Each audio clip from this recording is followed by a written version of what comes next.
ada dua, yaitu multiperan tenaga pendidik di sekolah dan multiperan tenaga pendidik di luar sekolah.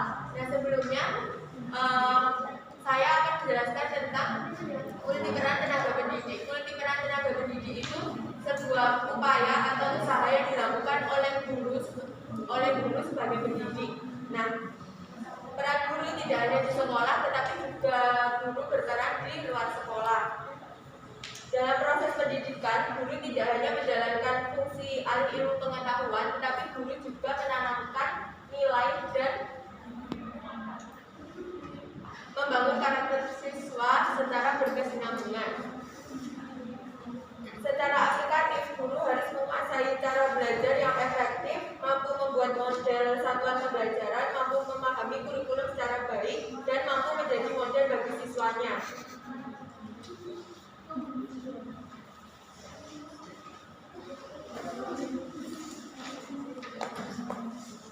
Oke, kemudian saya Lolita Dea Amalia di sini akan menjelaskan multiperan tenaga pendidik di luar sekolah. Nah, multiperan tenaga pendidik di luar sekolah ini juga cukup signifikan dan cukup penting selain multiperan guru di sekolah. Nah, di luar sekolah ini contohnya lingkungan keluarga. Nah, di lingkungan keluarga ini guru juga memiliki peran yang cukup signifikan. Di lingkungan keluarga ini guru kan juga sebagai unsur keluarga, yaitu sebagai suami atau istri, sebagai anak, sebagai kakak, adik, dan lain sebagainya. Dan di sini guru memiliki peran untuk membangun keluarga ini menjadi keluarga yang tingkah laku, perbuatan, dan lain sebagainya itu tertata. Sedikit banyak keluarga pendidik ini di lingkungan masyarakat menjadi sorotan utama di lingkungan masyarakat. Contohnya seperti ini, jika salah satu keluarga pendidik misalnya ya, itu melakukan pelanggaran norma adat atau norma daerah, mestinya para tetangga atau apa itu selalu bilang, oh kok dia anaknya guru, dia guru kok malah melakukan hal seperti ini, maka dia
tenaga pendidik itu agar menjadi tenaga pendidik yang profesional.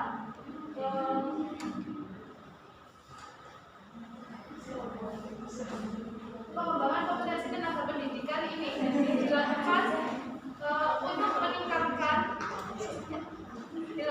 untuk meningkatkan kemampuan dan keterampilan guru dalam melakukan tugasnya atau menjadi pendidik yang profesional. Dengan pendidik yang profesional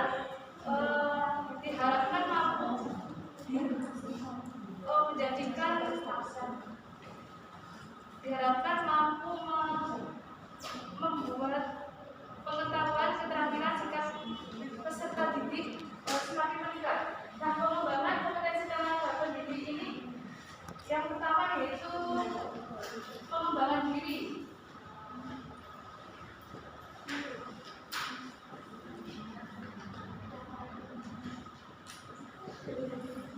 Pengembangan diri ini adalah upaya yang dilakukan oleh seorang pendidik untuk mengembangkan dirinya agar menjadi tenaga pendidik yang profesional.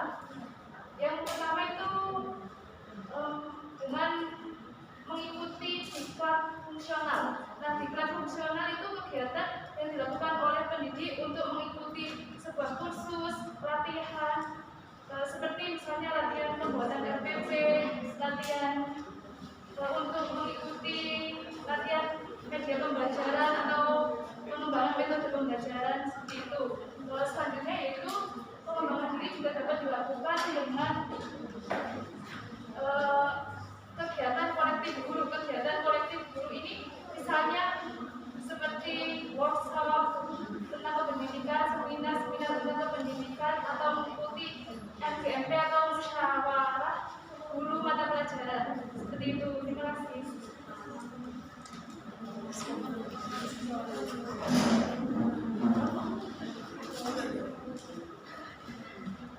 Kemudian yang kedua yaitu publikasi ilmiah yang akan dijelaskan oleh Mbak Ayuni. Oke, di sini perkenalkan, saya Elizabeth Nisa di 122-051-932. Di sini saya akan menjelaskan lanjutan materi dari Mbak Tia, yang mana metodenya itu pengembangan kompetensi tenaga pendidik. Saya akan menjelaskan tentang publikasi ilmiah.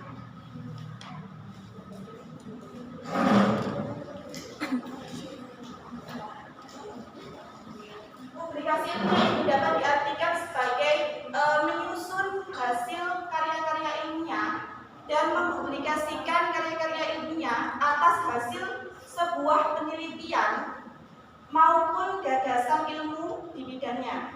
Publikasi ilmiah ini dapat dilakukan dengan presentasi pada forum ilmiah.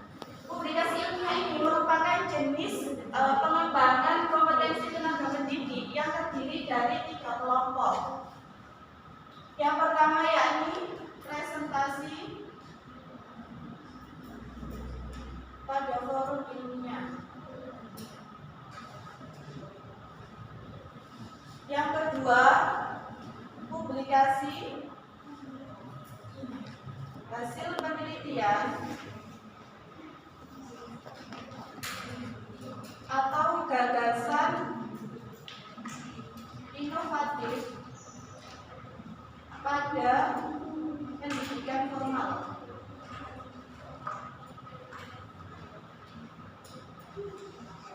Dan yang ketiga yakni publikasi buku teks pelajaran, buku pengayaan, dan buku pedoman guru.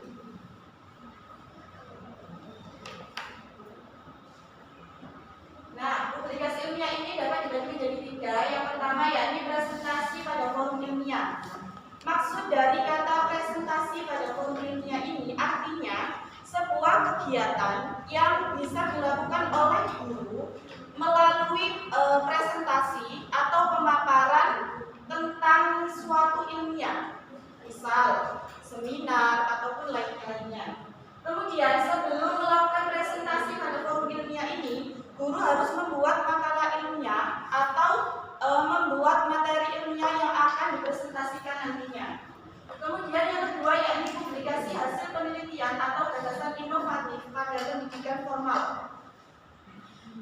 Karya tulis ilmiah dapat dipublikasikan oleh guru melalui atau berupa laporan hasil penelitian yang dapat berupa gagasan atau tinjauan beberapa hasil penelitian sesuai dengan pengalaman atau berdasarkan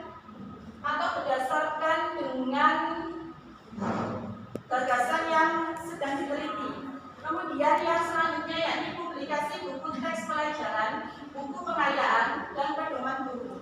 Maksud dari publikasi buku teks pelajaran, buku pengayaan, dan pedoman guru ini, guru bisa mempublikasikan buku teks pelajaran kepada peserta didik untuk dapat dijadikan sebagai pedoman dalam proses belajar mengajar atau dalam proses pembelajaran. Begitupun dengan buku pengayaan ataupun buku pedoman guru.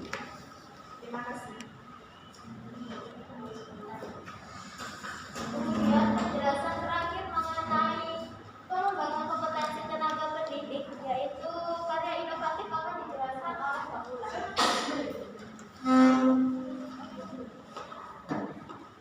Baik, terima kasih. Perkenalkan, nama saya Ulan Afra Pratiwi dengan NIM 122-5193241. Di sini saya akan menjelaskan bagian yang terakhir dari pengembangan kompetensi tenaga pendidik berkelanjutan, yaitu karya inovatif.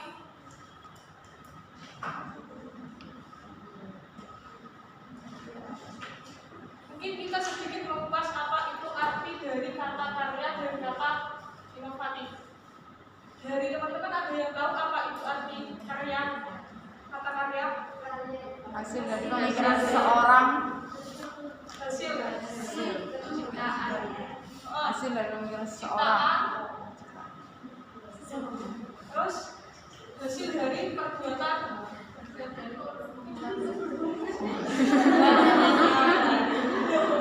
Nah, karya ini kan bisa dari hasil perbuatan kita tahu. Terus inovatif ini kan sesuai dengan KBBI itu berasal dari kata inovasi. Inovasi itu berarti Pembaharuan. Inovasi itu juga berarti pembaruan atau sesuatu hal yang Baru.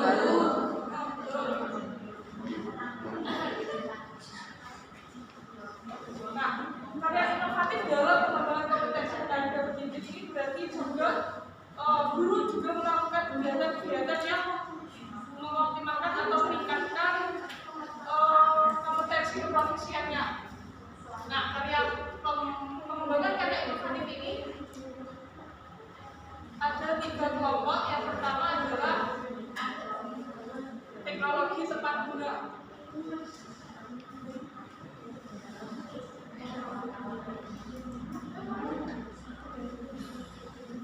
Teknologi tepat guna ini contohnya adalah media ajar atau media pembelajaran atau bahan ajar interaktif yang berbasis komputer. Kemudian karya inovatif yang kedua adalah karya seni atau menemukan atau menciptakan karya seni. Nah, karya seni itu apa aja?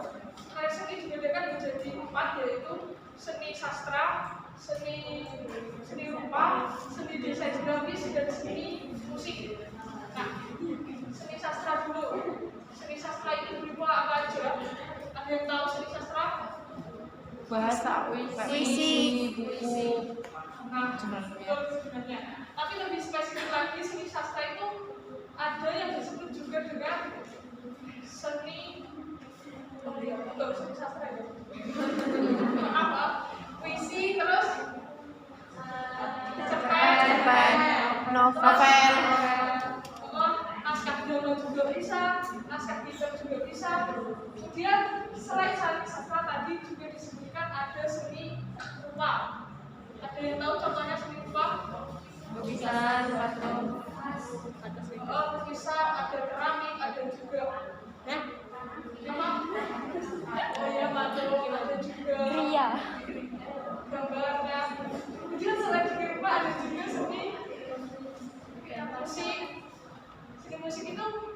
juga sebenarnya lebih spesifik lagi ada apa ya, musik itu juga di dalamnya ada film-film kan biasanya di dalamnya juga ada background backsoundnya juga, saat itu juga bisa berupa musik. Kemudian selain seni musik ada juga seni